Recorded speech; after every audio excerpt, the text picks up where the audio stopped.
Hi friends, welcome back to my channel. Friends, ఎలా ఉన్నారు? అంతా బాగున్నారా ఫ్రెండ్స్? ఈరోజు నేను కొబ్బరి ఉండలు చూపిస్తాను. నేను కొబ్బరికాయలు వచ్చి 3 కొబ్బరికాయలు తీసుకున్నాను. 3 కొబ్బరికాయలు సన్నగా ఇలా ముక్కలుగా తరుముకొని మిక్సీ కొట్టాను. అంటే కోరేది అవ్వట్లేదని చెప్పి కోసేసి మిక్సీ కొట్టామన్నమాట. కొంచెం ఇలా ఆల్రెడీ నేను ఒకసారి పంచదార బెల్లంతో చూపించాను. ఇది బెల్లంతోనే, అంటే కొబ్బరికాయతో అయితే మనం చాలా రకాల వంటకాలు చేసుకోవచ్చు. ఇలా బెల్లంతో చేసుకున్న కొబ్బరి ఉండలు అయితే మనకి 1 మంత్ వరకు నిల్వ ఉంటాయి. టేస్ట్ కూడా చాలా బాగుంటుంది. పంచదార ఎక్కువ కన్నా ఎక్కువ బెల్లంతోనే మా ఇంట్లో ఎక్కువ వంటలు చేస్తూ ఉంటాము. ఎందుకంటే ఎక్కువ బెల్లం వంటలు ఇష్టం చిన్నప్పటి నుంచి మాకు.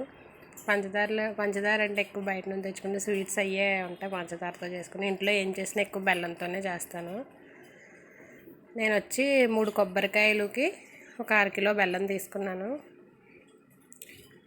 అంటే బెల్లం 1/2 కిలో అయితే సరిపోతుంది కరెక్ట్గానే, 3 కొబ్బరికాయలు కదా, అందు గురించని.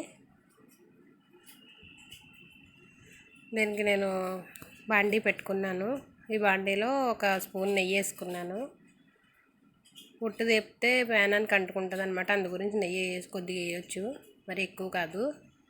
మరి ఎక్కువ వేసామంటే ఆ టేస్ట్ వచ్చేస్తుంది, ఈ ఫ్లేవర్ ఉండదు మనకి. దాని గురించి ఒక స్పూన్ వేసుకోండి. నేను ఈ కొబ్బరి కూర వేసేసి బాగా నేతిలో వేపిన తర్వాత అప్పుడు బెల్లం వేసాను.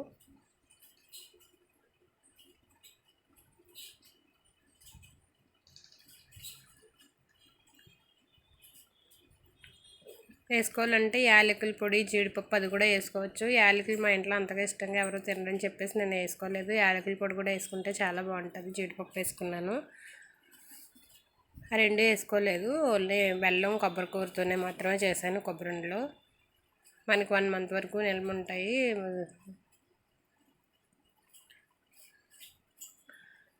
టేస్ట్ అయితే మాత్రం చాలా బాగుంటుంది. పంచదారతో చేసుకున్న ఏంటంటే కొంచెం కలర్ గోల్డ్ కలర్లో లైట్ గోల్డ్ కలర్లో వస్తాయి. ఇదైతే డార్క్గా గోల్డ్ కలర్లో వస్తాయి. అయిపోయింది. చల్లారబెట్టిన తర్వాత ఇలా ఉండలుగా చేసేసుకొని మనం ఒక డబ్బాలో స్టోర్ చేసుకుని రోజు కూడా తింటే సరిపోతుంది. టేస్ట్ అయితే చాలా బాగా వచ్చాయి. మీలో నా ఛానల్ ఎవరైనా ఫస్ట్ టైం చూసినట్టయితే లైక్ చేయండి, షేర్ చేయండి, సబ్స్క్రైబ్ చేసుకోండి ఫ్రెండ్స్. కొబ్బరి ఉండలు ఎలా ఉన్నాయో కామెంట్ సెక్షన్లో చెప్పండి. ఇంకేం చెప్పాలో తెలియట్లేదు. నచ్చితే మాత్రం లైక్ చేయండి, షేర్ చేయండి, సబ్స్క్రైబ్ మాత్రం చేసుకోండి ఫ్రెండ్స్. Thank you friends.